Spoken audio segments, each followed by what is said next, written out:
please.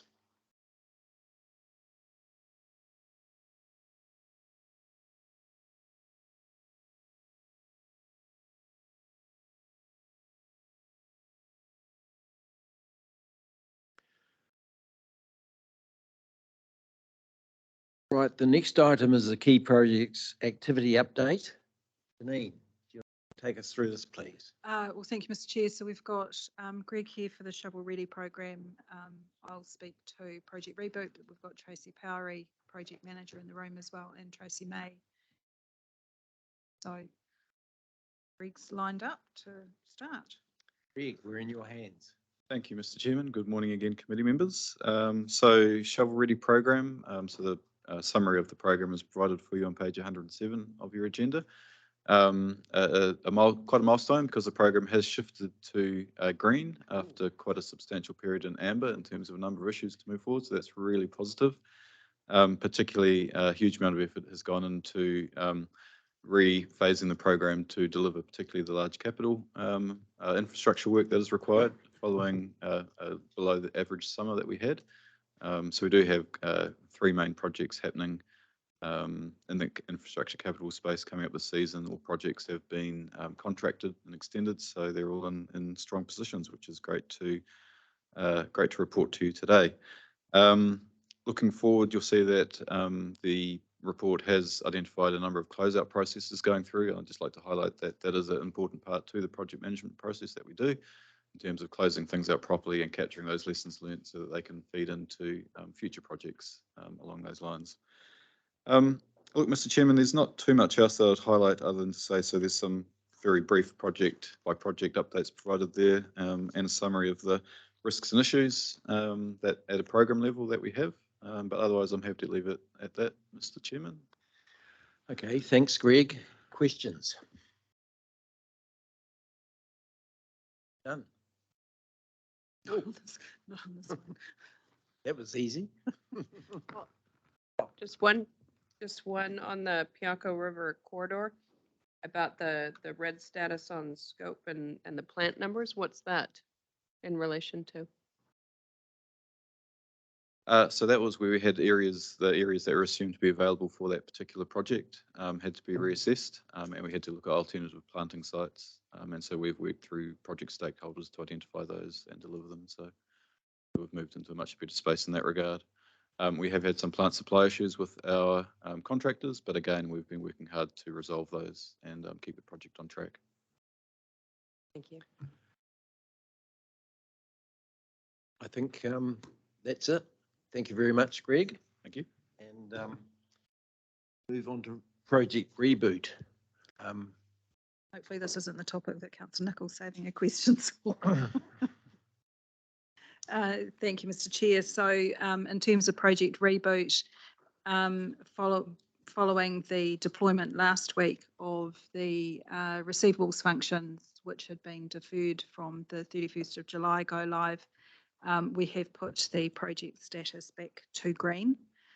A lot of work is still going on in terms of resolving issues as they arrive through regular business processes and the like, and that effort needing to be prioritised rather than obviously being able to address everything.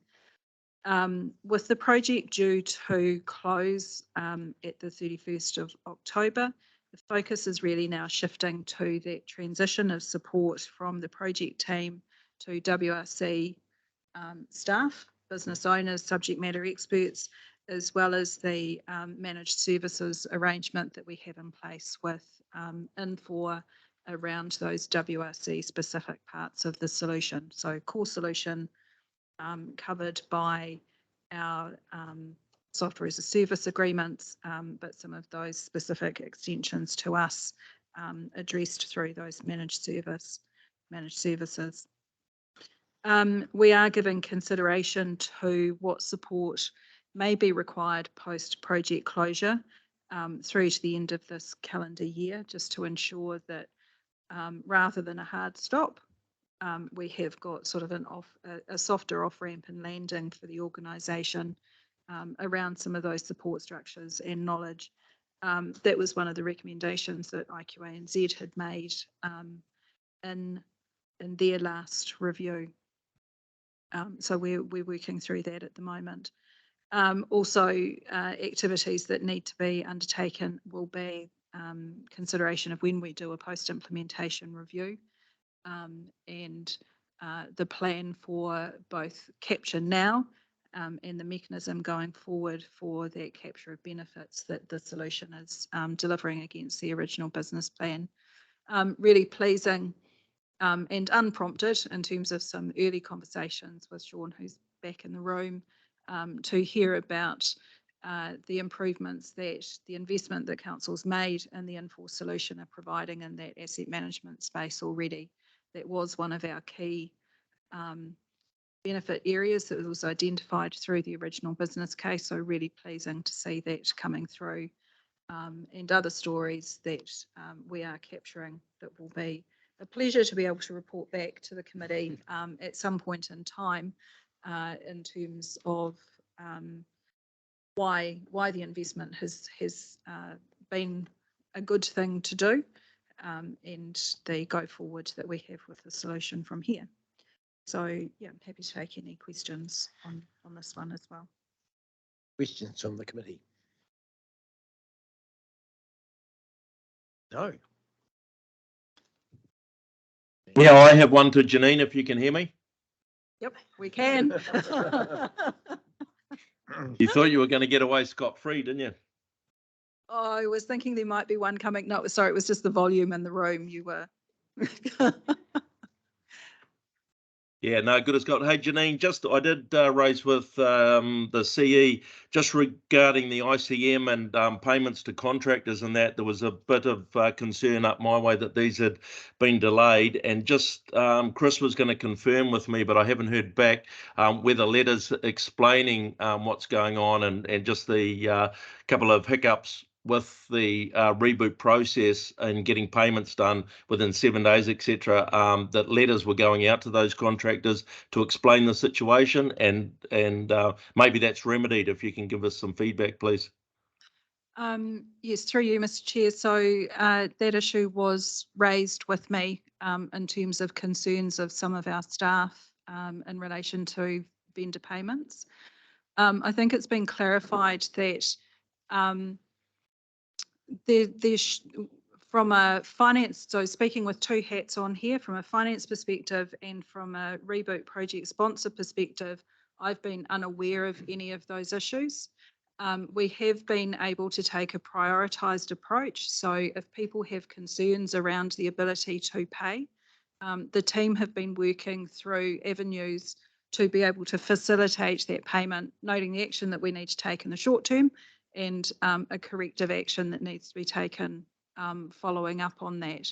So I'm not aware that there's any residual issue there, but I think Chris has maybe have some feedback as well. Yeah, thanks, Councillor Ma. So I did pass on the comments that staff need to let contractors know if it was likely that payments weren't going to be made in time, so they didn't find out by just not being paid. Greg, I don't know if you got any comment on that. Was mainly through your team, I think.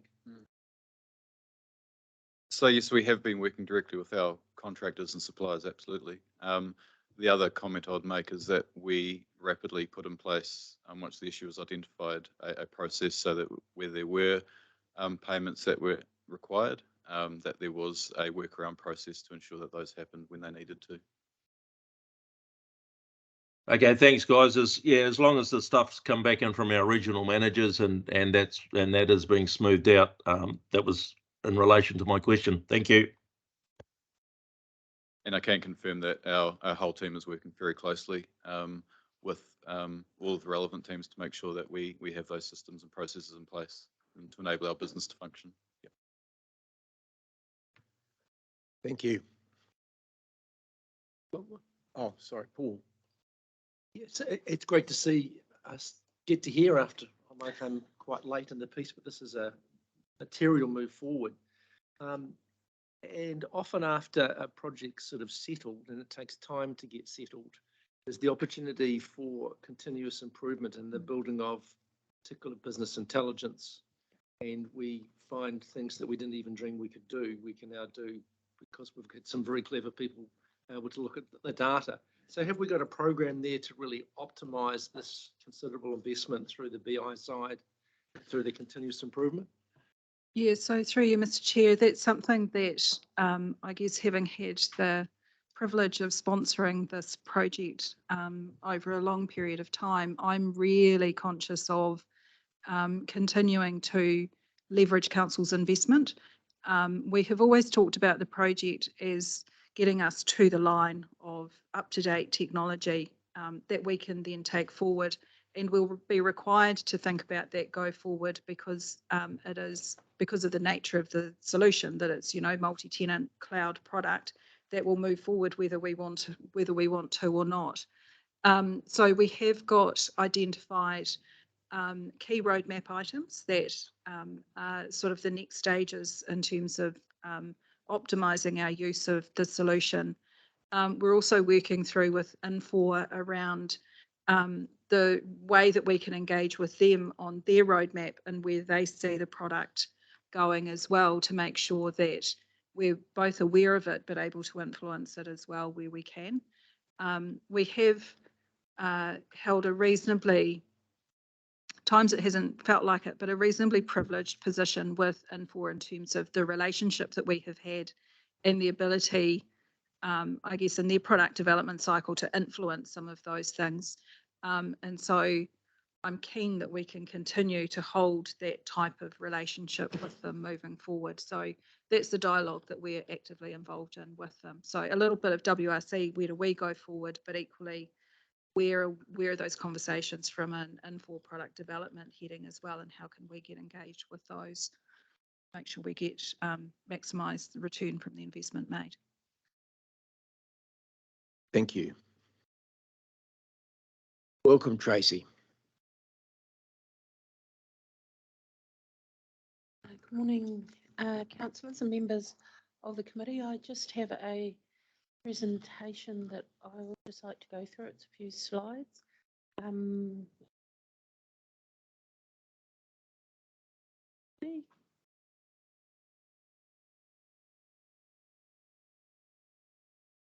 Morning, and I guess I have the privilege of not having a project that is in the green. And that is really an indication of where we're at in the project. As identified in the executive summary to the paper on 112, we are no longer reporting the regional coastal plan to you. We achieved our target there. We notified the plan, got the decision from council in June, notified in August, brought in, I think it was 175,000 under budget. That money has been carried over into the next process for the plan. So that is, whilst it's been quite the journey, that's just a notification. We've now got a 2-year time frame under the Act that we must have decisions out there. And then subsequent to that, we have appeals. So from our perspective, the majority of the project that we're able to influence for the coastal plan is complete. Was not intended to bring it back to this committee as it is now in a statutory process. However, if the committee wishes that coastal plan project to be brought back here, that's not a challenge for us. We're more than happy to do that. Moving on to the key topic, which is the freshwater policy review project. That is in the red. It's in the red for the matters stated in the report, and I do just want to highlight those around iwi engagement and the formation of our freshwater committee. Just the slide to the right there, I've also got the 3 issues identified and the 2 project risks. Now, the issues are definitely the same. You've heard me talk about these for the last 12 months, especially the top 2. We still have vacant roles in the team. We still have a tight skills market, and it's getting more and more constrained. Iwi engagement and participation continues to be a challenge, and we'll talk about the freshwater committee formation. The key project risks, so Te Turi Whaimana, which is the vision and strategy for the Waikato Waipa rivers, that is undergoing a review process as well. and that will somehow need to come into our slipstream of this process next year. This is a very wordy slide when it catches up with me. There we go. What I've done is I've taken a couple of excerpts from a paper. Te Uru Kahaka is the regional sector group that we belong to. And Te Uru Kahaka reports to the minister 6 monthly or sooner if the minister deems, in terms of what is our progress towards this December 2024 date. And this progress report is across all councils. We're asked to fill it in, and then there are some high level themes, I guess, that are identified for the minister. So this I thought was relevant, not only because Waikato Regional Council gets mention, but it's just trying to give you the assurance that there are many other matters occurring at the same time. The next slide is also a couple of excerpts that I just wanted for the committee to have some confidence that Waikato Regional Council isn't alone in some of these challenges. They are faced across the board. These are all challenges that I would suggest not every regional council has asked for this project to be reported and have the visibility of their Risk and Assurance Committee. We do, which I think is a benefit for us in terms of some accountability. But just letting you know, there is a pattern. There is some identification of some challenges that are arising, and more than happy to furnish that report to members if they want to look into it in more detail. But they are wordy because I wanted the straight excerpts as opposed to my précis of them. One thing that I did indicate in the report and that we are doing, and we'd always intended to do after our second round of engagement. So you'll appreciate with policy there is statutory requirements, there is the science that must inform policy, and then there is the engagement going out and talking to our community. I wanted to send the signal that all aspects of the project are on track except for the formation of our Freshwater Committee.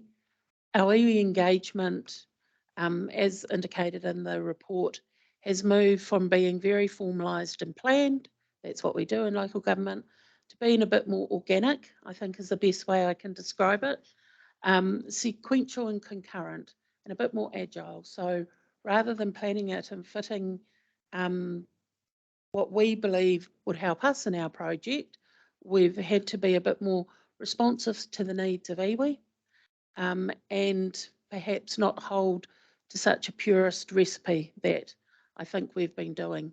In having a bit of flex in the system, I think it's enabled us to get more input than had we just stuck rigidly to our system. As you saw in those excerpts, there's significant capacity constraints with iwi and hapu that are only continuing. We know we've got some new legislation with some constructs in there, 6 new constructs. Whether that new legislation stands the test of time in the next few months, whatever comes out will still be a demand on iwi and hapu's time in terms of how they work with that. Ngātera Mātauranga is a group that we set up, and I have got a slide for the benefit of the members who aren't councillors, just so you can understand our different aspects of engagement. So this is a targeted focus group consisting of about 40 iwi representatives from many iwi and hapu across the region, and they in effect are starting to do some of the heavy lifting that we're not able to get cut through with our iwi and hapu members. Many of our iwi and hapu have told us that while they like talking to us face to face in terms of efficiency, they prefer online webinars and want us to make use of existing arrangements where possible.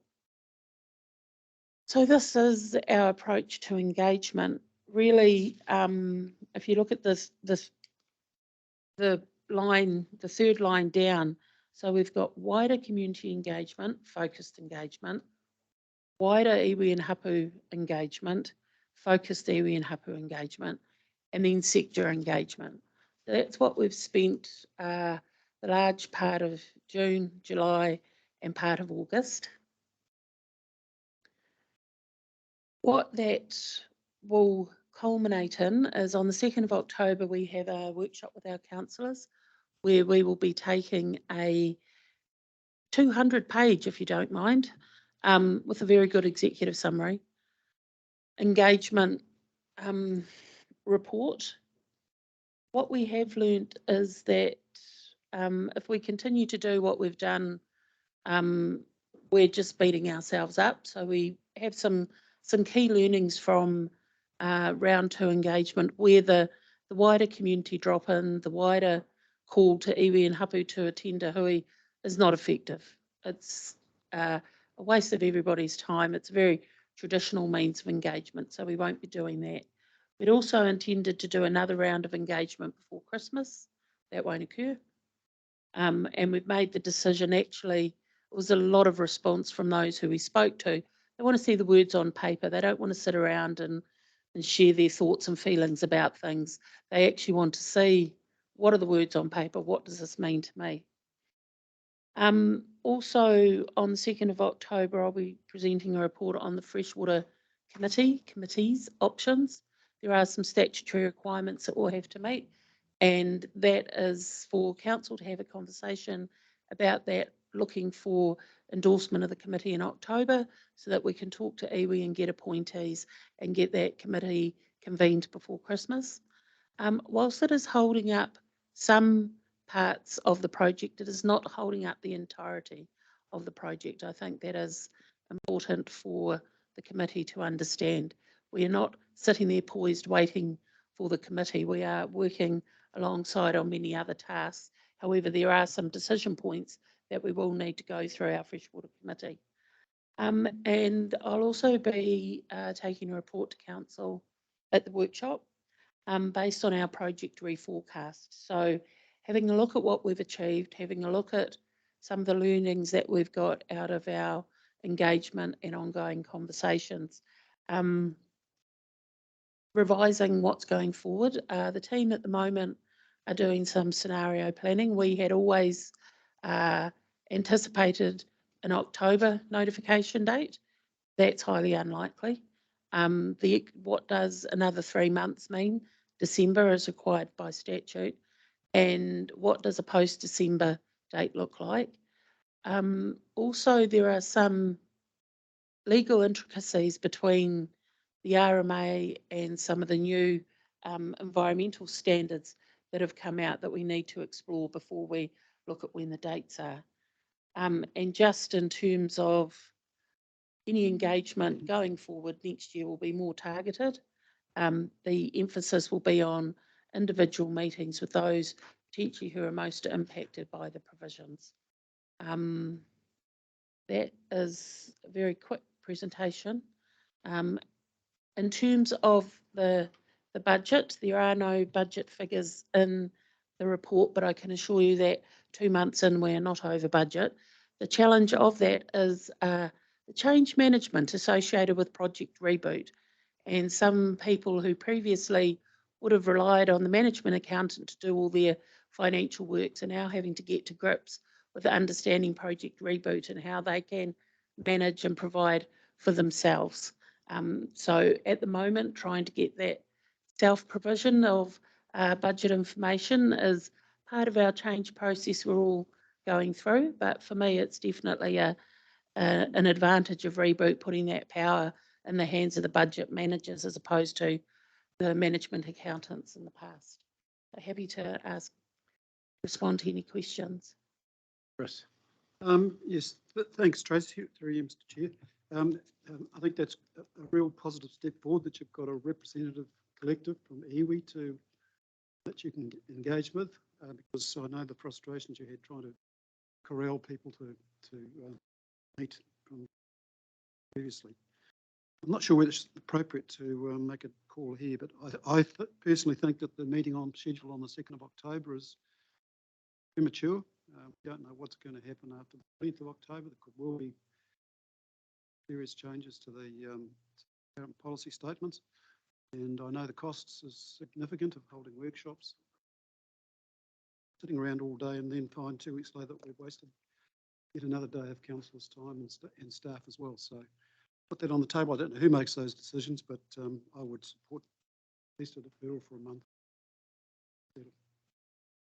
Thank you. Respond? I'm happy to respond to that through the chair.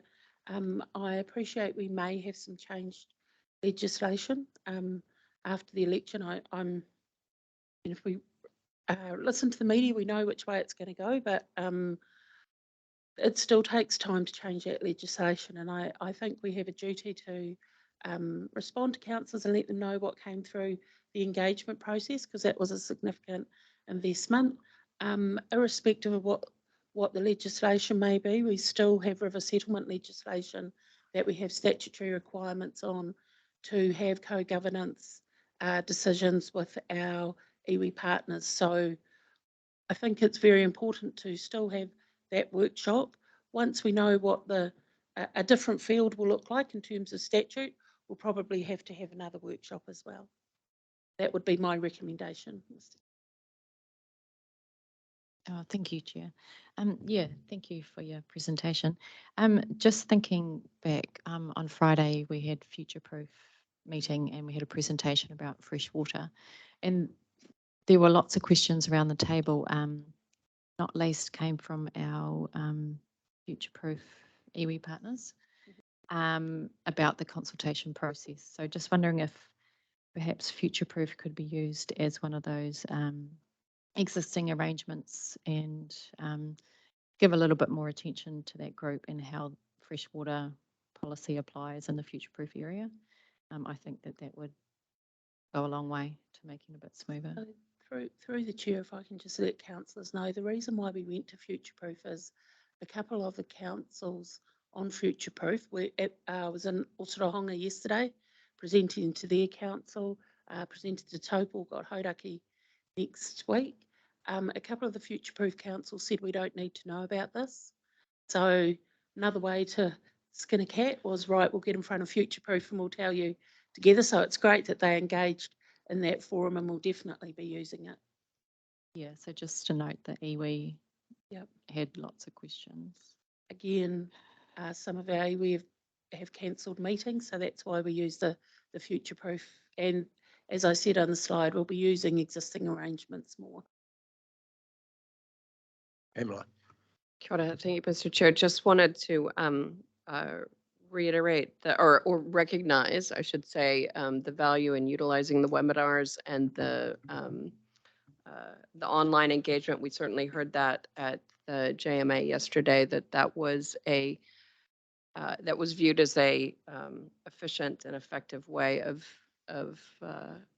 getting iwi around the table and invested in the project. So thank you for that. Also just wanted to support your recommendation on continuing with that workshop on the 2nd of October. I think it is important that council is kept informed as we make progress in this and support your view that things do not change overnight and we still do have current obligations in place.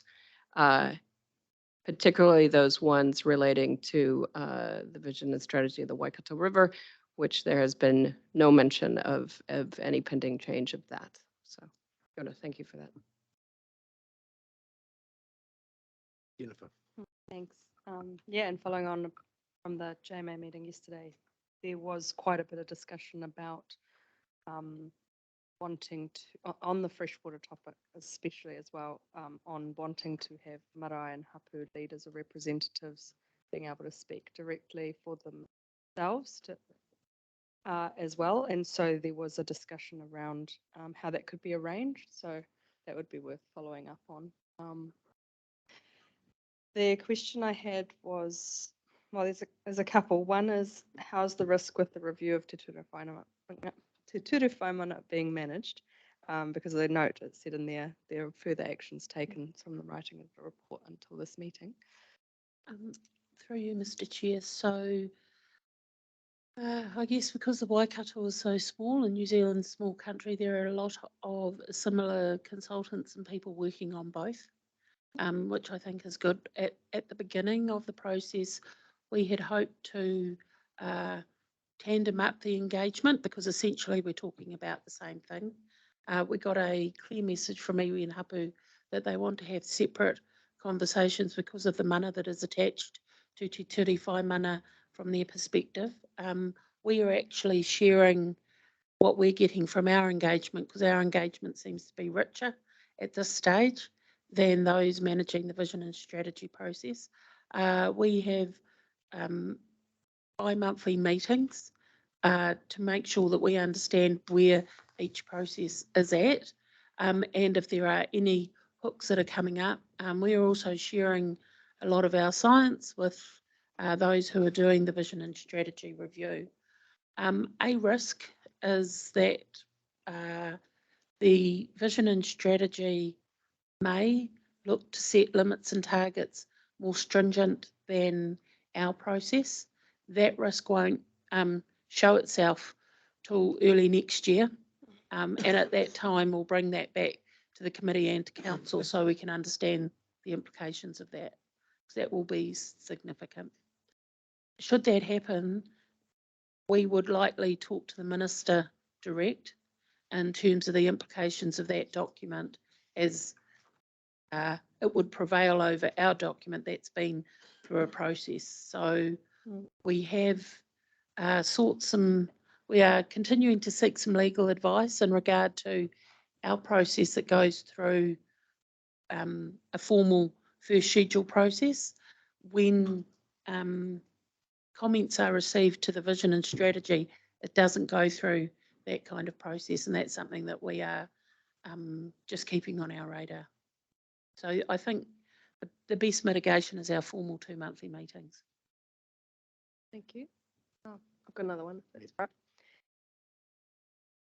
When we catch up on the 2nd of October, really keen to understand more about these joint working parties. I'm part of one in Wharekawa, really enjoy the informality of sorts that comes with that. Really mindful of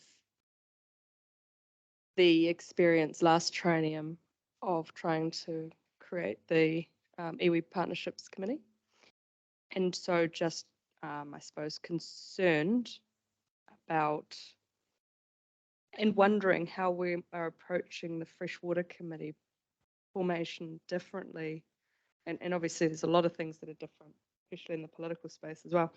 But how are we managing it to set it up for success, I suppose? Yeah, and it's mainly with that focus on doing it in a way that will be getting that engagement. I know yesterday at the JMA meeting, we were actually not in chambers, and that felt so very good and very mindful of the environment and the spaces that, you know, there's what seems like a small decision but can have a big impact. Any comments on comfort on getting engagement and our ability to do that a bit differently to previous? Yeah, look, we have experience with the joint working parties. So these are formed up under the river settlement legislation. So there is quite the recipe that is detailed in the joint management agreements. They worked well when we went through Plan Change 1. There are some things that assist the success, but of course I can't guarantee it because there are an awful lot of things outside our control. So we'll try. Any and all alternatives to assist the smooth ride through that, I think, is a conversation we can have on the 2nd. That sounds good. We're keen to hear then how councillors can assist with it too. Thank you. Pamela. Another one, and this also came up at our JMA. We obviously had a very fulsome JMA yesterday because we brought up I don't know how many things just today in this meeting. Just with regards to that that meeting on the was it the 2nd or the 3rd of October? 2nd of October. There was a comment made by a councillor at the JMA yesterday with regard to feedback from the sectors. So with regard to sector engagement and anecdotal feedback that that comments that were made during the first round of sector engagement were not reflected in what was then presented to that sector in the second round of engagement. Now, I'm not saying I agree or disagree with that statement, but I would like to ensure that at that workshop, counselors are presented with I suppose either the process or some assurances that that is not the case, if it is indeed not the case. And so I just would like to make sure we clear that up at that, through that avenue. Thank you. Well, if there are no more questions, can we have a mover and seconder to receive the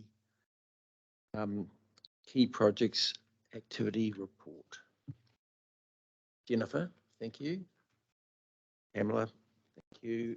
All those in favour say aye. To the contrary, carried. Diesel, is it? Live a long time.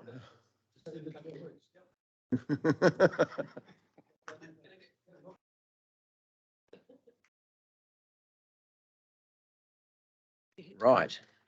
Infrastructure asset revaluation. Thank you, Mr. Chair. So I will lead out on this. Got Sean here and Greg as well. Sean has been probably on the pointy end of the engagement with our valuers through this process and can answer all the tricky questions, I'm sure. Wrong answer. So I guess the committee will be familiar around our infrastructure asset revaluations, that for the annual report last year, we had to undertake a desktop valuation, which noted a material shift in asset values that was recognised as at the 30th of June 2022. Our regular revaluation cycle sees us doing that desktop review, and then at least every third year undertaking a full revaluation. Our timing is normally in the year immediately preceding the development of the LTP, so that we have got signals such as that depreciation funding that we've talked about earlier today, clear values of assets known to inform asset management planning and the like.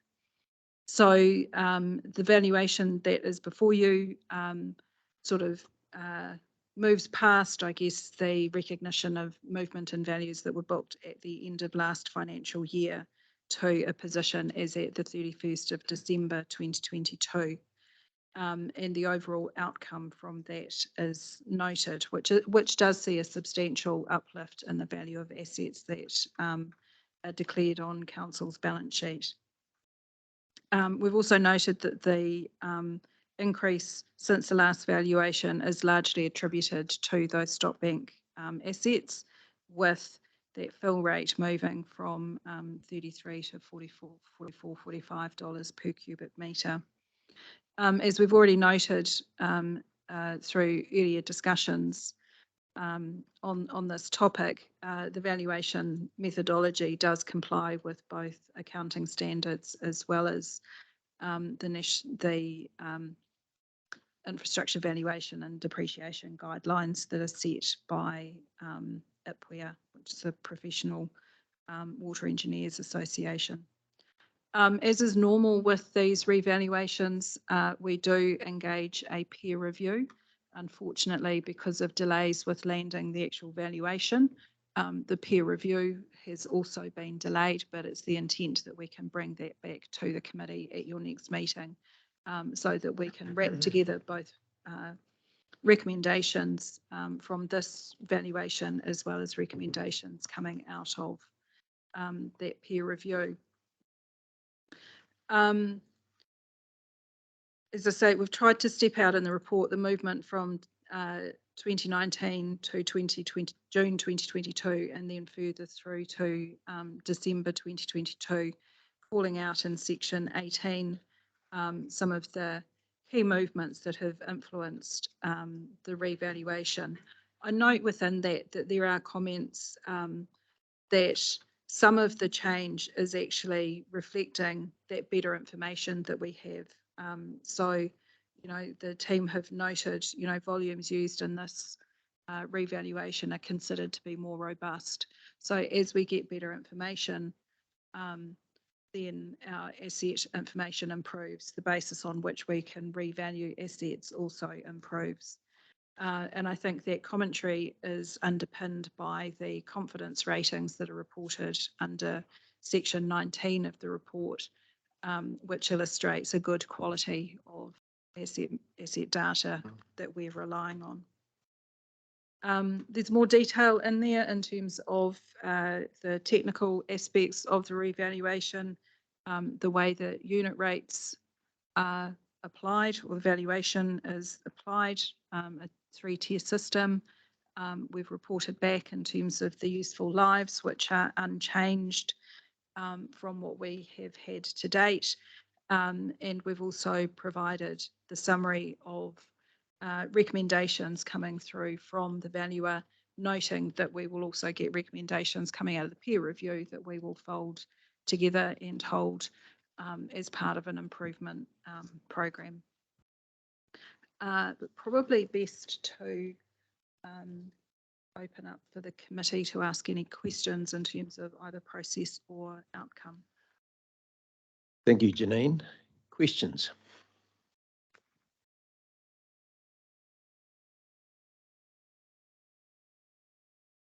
When will the peer review be finished? Sean, do you want to? Current estimate is around about end of October. It is dependent on our peer reviewer and the lateness of receiving the current report. Sorry, end of October? Yep, end of October, yeah.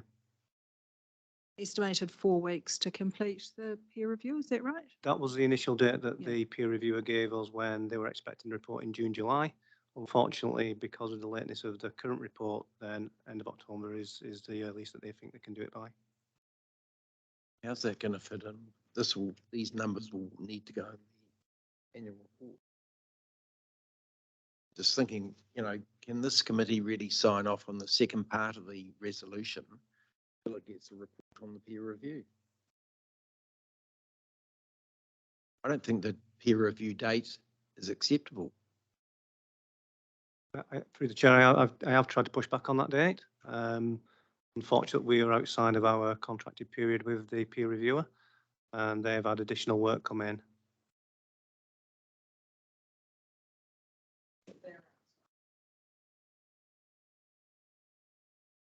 So we've had substantial delays in terms of trying to land the valuation. So the team were working on a delivery date for the substantial valuation to land and then for the peer review to be undertaken. Because this process has been delayed, then I guess we've lost our slot from a peer review perspective. I think it's in the report, but I'm having trouble laying my eyes on it just at the moment in terms of the scope of the peer review.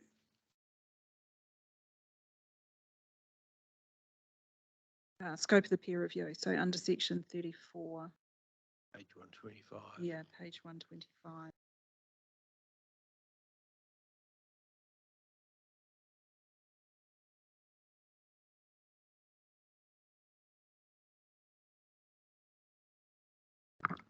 I agree with you, Mr. Chair, that we can't do point Right. 2 without that.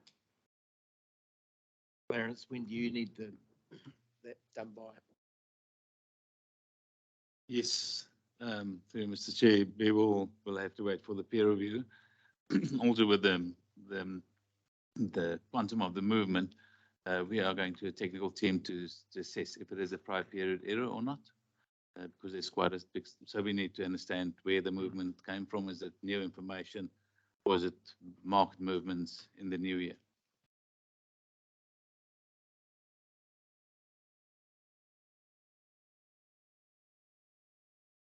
Yeah.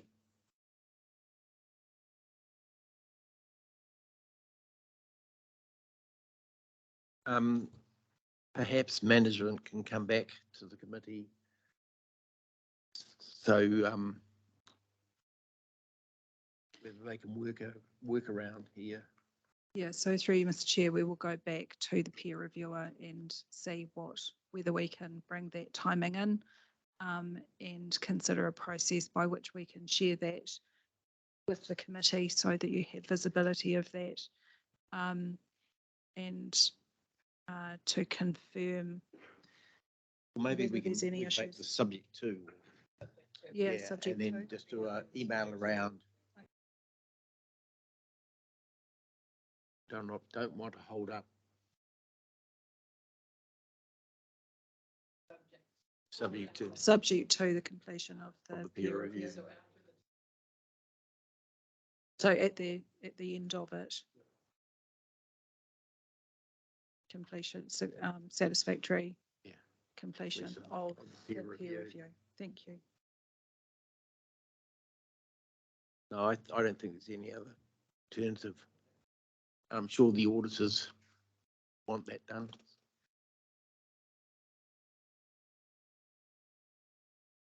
Completion. Oh, sorry, James, at the end of the, right at the end of the, yeah.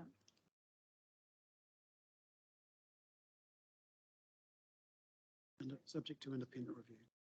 The satisfactory Completion completion. of the peer review exercise.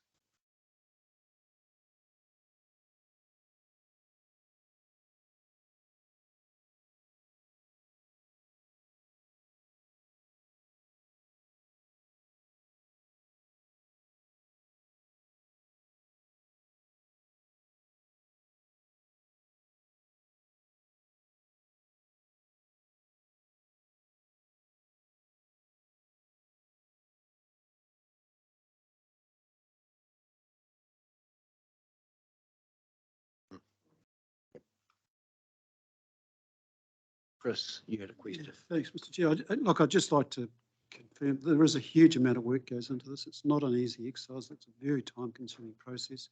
It has to be done properly. There's no shortcuts.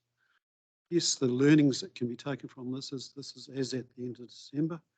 The process maybe could have been started earlier than we would be in this position, but I really can't, I'm just making an observation. I don't know about the timings and when things started to happen. So I think it's in future, every 3 years, we just need to make sure if it's going to be done at the end of December, then plans are put in place at that time to get it done on a timely basis. Yeah, I just endorse the lessons learned.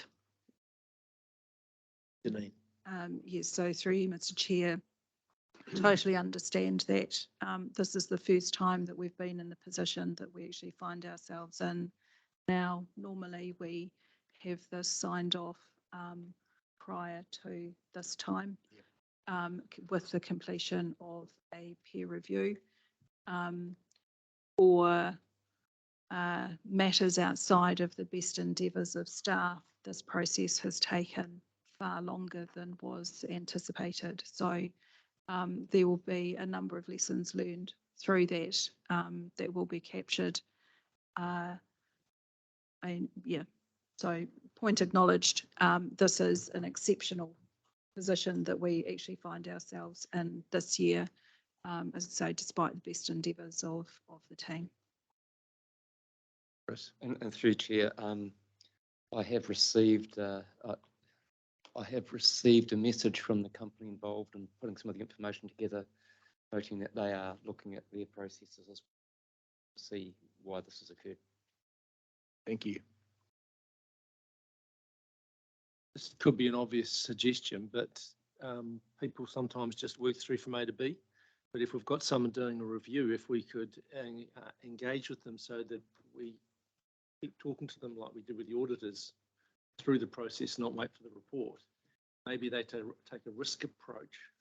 So they look at the big rocks first and the big assumptions in those big rocks, and actually do that piece of work first and just keep talking to them, even if it's unofficial, so that we actually get a heads up. If there's going to be a problem, we don't wait for the report to get the heads up there's a problem or not a problem. I think that's a good idea, because they were able to look at the big issues or potential issues. And if they're okay. A couple of big numbers that is going to. Yeah. Sorry.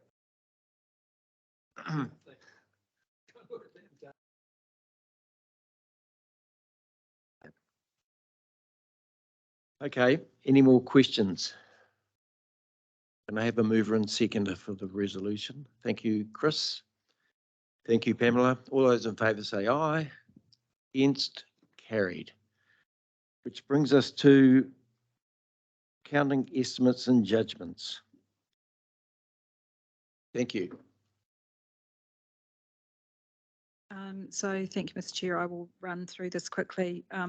This is really an update on information that the committee has had previously, but I do note we have flagged in here around the desktop valuation, assessing movement in infrastructure values from the 31st of December 2022 to the 30th of June 2023. That information came to hand late last week and is indicating a depreciated replacement cost movement over that 6-month period of 0.89%. So no material movement in there. As part of our infrastructure assets portfolio and separated it out because the previous engagement didn't address land values, but we have undertaken that full revaluation of infrastructure land with the outcome noted there, a small reduction from what was previously reported as at the 31st of December 2022. I think all of the other valuation information has previously been reported to the committee. What we have done is just at the end of the year revisited things such as our provisions for doubtful debts based on balances as at the end of June, as well as our interest rate derivative movements. Possibly the new information that we've included in the report this time is around, previously we've reported accounting standards issued and not yet effective. This time we've actually highlighted those that are effective for this reporting period. Largely this is around, in terms of PBE IPSAS 41, some disclosures, naming conventions within the financial statements, but not anticipated to have any substantial impact in terms of balances. Noted there in terms of how we calculate our provision for doubtful debts and what's guided by the standard, slightly different, but the assessment that staff have done is that really no difference in terms of the outcome.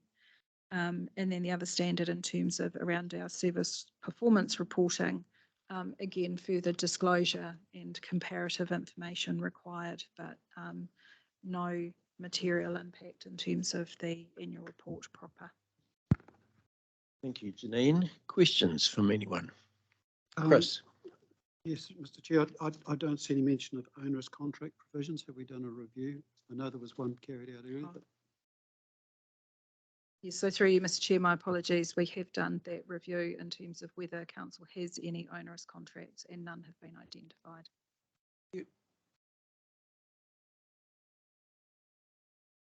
Other questions? Yeah, okay. We have a mover and seconder then for the accounting estimates and judgments paper. Thank you. Thank you, Paul. All those in favour say aye. Against, carried. Thank you very much. Moving on to annual leave management.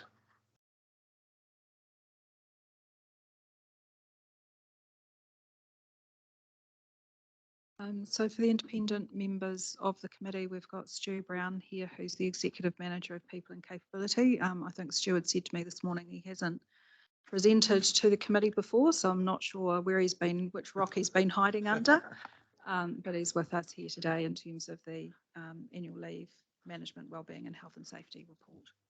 Yeah, thank you. Good morning, still is. Yeah, I think I've maybe seen most of you at CIRC, but I'll take the report as read and point you to a couple of areas of interest. Moving through, I guess annual leave continues to be a challenge. Every organisation I've worked in, it's always a battle to keep it down below the limits that we're after there. It does remain front of mind for the executive, and we use the Tiara Tupu dashboard to look at our balances across the organisation. I guess obviously with the cyclone and other bits and pieces that have been going on through the year, has led us to continue to have some that are beyond what we would like to see, but we continue to have a focus on that. Moving through into the health and safety section there, near misreporting remains high, which is really good, and we're happy that we're proactive about that and encouraging staff to report those things, that we can share them with the Health and Safety Committee and across the organisation to look at how we can mitigate and eliminate our risks. Moving on then, talking of risks, point 21, the WRC critical risks there, we had an update on our review of those with some new assigned responsibilities to the team leader of health and safety there for our critical risks. You may be aware that previously we had 7 critical risks, and that has been reduced to 6.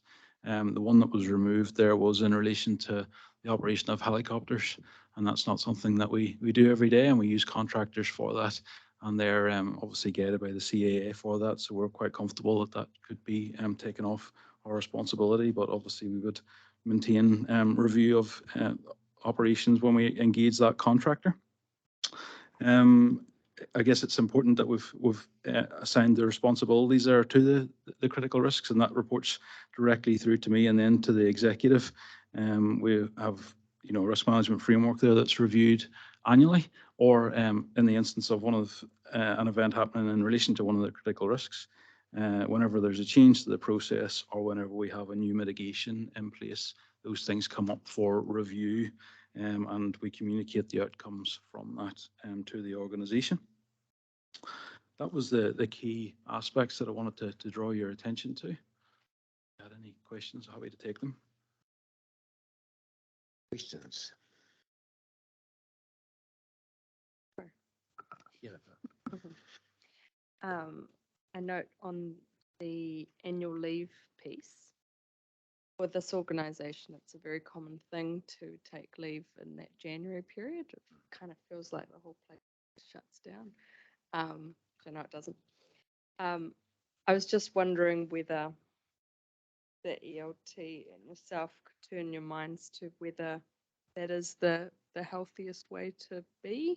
I know it's summer and post-Christmas and stuff, but whether there is another point in the year where it could become common to take leave, because I'm mindful that, say, the obvious 6-month point, being June, July, is a very big LTP time, and so that wouldn't necessarily allow for that, and I just wonder whether there's some thinking that could be done around what does fit for this organisation and could be encouraged, I suppose. Otherwise, we're always, and a lot of organisations have it, where you have at one point in the year that everything relies on, that leave will be taken there.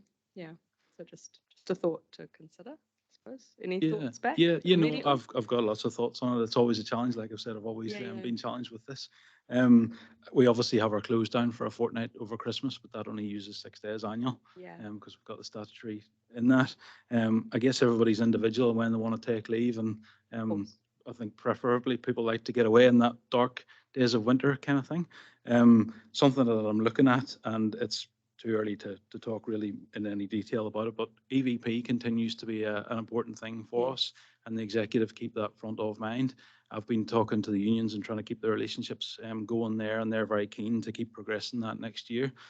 Something that has worked reasonably well in the past has been, if people can manage their leave below the 240 hours, you might get another additional day's annual leave a year or something like that. So considering options like that, obviously nothing's secure. It'll all go before the executive for consideration and negotiation. But we are looking at multiple ways to tackle it, as well as asking people to plan their leave in advance. Yeah, and that's great that you're in those ways and challenging for it. I suppose while it's a very individual choice, when there is a group think or a culture or where if the business is going 11 months of the year, just go, you feel like you can't. And so if we just have a think about it. If it's right, one more. and that was around, oh yeah, it's good to see EAP being used. I guess for me, when I saw the work issues one, obviously the personal issues, anxiety, we are actually aware, there's anxiety out there, quite mental health being raised multiple times, but the conflict with manager one is one that stood out to me just by being the higher parts on the list. And mindful this is EAP and hence a very private process, but it reminded me when I was reading a meme or a quote once around people leave jobs because of managers, not because of jobs or something like that. And I suppose, what is your process for becoming aware of conflicts and making sure that they are managed so that conflict with manager isn't a significant topic in this organisation that could cause for people to leave? Yeah, well. So your process really for Yeah, sure. becoming aware and talk to you working about through. that. Thanks. So I guess we're within the reasonable limits of use there, which is great to see. Only 47 people across the organisation out of about 600 are utilising it, which is good. And a small proportion of those are in relation to that manager. I think I've talked previously at CIRC just about, managing per performance and conduct. The vast majority of those people are in those kind of processes. So there is a natural, I guess, conflict there whenever someone raises something around your performance or your conduct that, this is becoming an issue. So the numbers align with that. We actually have probably more people in those kind of processes than are seeking EAP. So that's probably the majority of that piece. I don't see an issue that we have culturally with, our managers, leaders in the organisation there. I think it's really good. Appreciate your responses. Thank you. Any other questions? Okay, if not, we have a mover and second to receive this report. Thank you, Jennifer. Thank you, Paul. All those in favour say aye. Against, carried. That moves us on to the policy review schedule update. Page 226. Thank you, Mr. Chair. Happy to take the report as read. I do note, though, that there are a number of these policies that are moving beyond the scheduled review date, and so that has been it's been communication with the staff responsible and making sure that those reviews are being programmed so that we're catching up. So the asset management policy intended to be able to align with and pick up the learnings from the asset management review that's currently underway. But otherwise, happy to take any questions on the list. Questions? No? Okay, do we have a mover and seconder? Thank you, Paul. Jennifer, will you second? Thank you. All those in favour say aye. Against, carried. Thank you very much. Gifts and personal benefits register. So thank you, Mr. Chair. This report is provided as one of those, I guess, transparency and accountability mechanisms around any potential or perceived conflicts of interest through the receiving of gifts. I note that the declarations made for this reporting period, particularly for staff, precede changes that have been made to the sensitive expenditure policy following recommendations coming out from this committee. So there's a lower threshold that's been applied to some of those than would necessarily be captured now.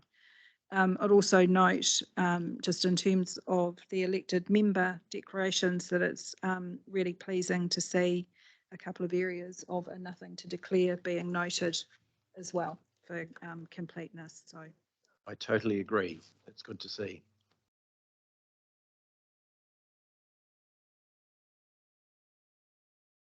Angela, sorry. No, that's right. Thank you. Yeah, just on that, what's the process? So unless democracy staff receive an email with nothing to declare, then that is left blank. Is that correct? Process? Yeah. Just So it's a wanting to make different sure that type of elected issue. members are aware of that.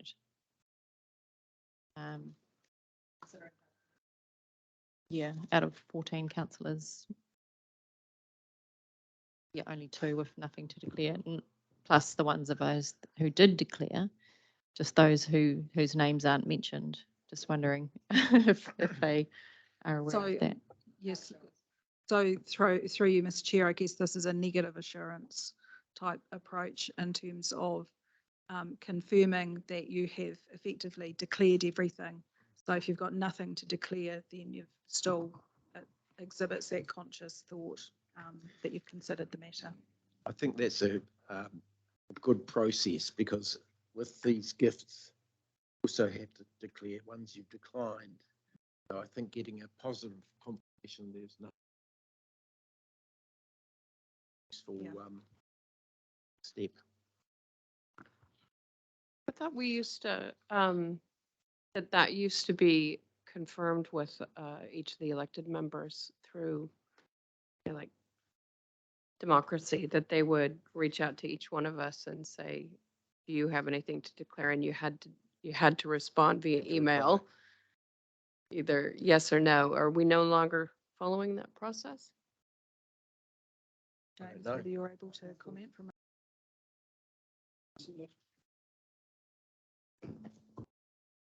There's a calendar prompt in our diaries, Right. but Oh, but I suppose it's still up to us still to you need respond to to it. action it. Yeah. So through you, Mr. Chair, so the Democracy Services team maintain the register of gifts on behalf of elected members. So that's where this information's been extracted from. I can check in with them in terms of, I guess, guidance that they are giving to elected members around that capture of a response that you are noting that you actually have nothing closed. And if I could follow on from that, I think it would be useful for democracy to make all elected members aware of that, that 10.2 on page 236, where even if travel is not related to your elected position at all, if it is funded by anyone other than yourself or your spouse or a family member, it has to be declared. So for instance, if a elected member was employed by somebody outside, alongside their council position, or if they had a spouse or a partner that was employed by somebody, and overseas travel was offered in relation to those positions, there still is an obligation to declare that. And I believe that is new. I believe that was a recent change. Yes, I think it to is. this. And I don't want any counselors to get caught out on that. Good point. Can we just ask then that people are reminded of that change? Thank you. Any other questions, comments? If not, can we have a mover and seconder to, oh, sorry. I was waiting, thank you. I just want to go back to what Angela said, because when I see the monthly thing, it doesn't say that I have to reply on that. It just says, did you receive gifts or not? Basically, so it would be that, yeah, please return yes or no, or, you know, as a new councillor, it doesn't say to reply. So I've never replied to one yet because I haven't had a gift. Yeah, thank you. Good point.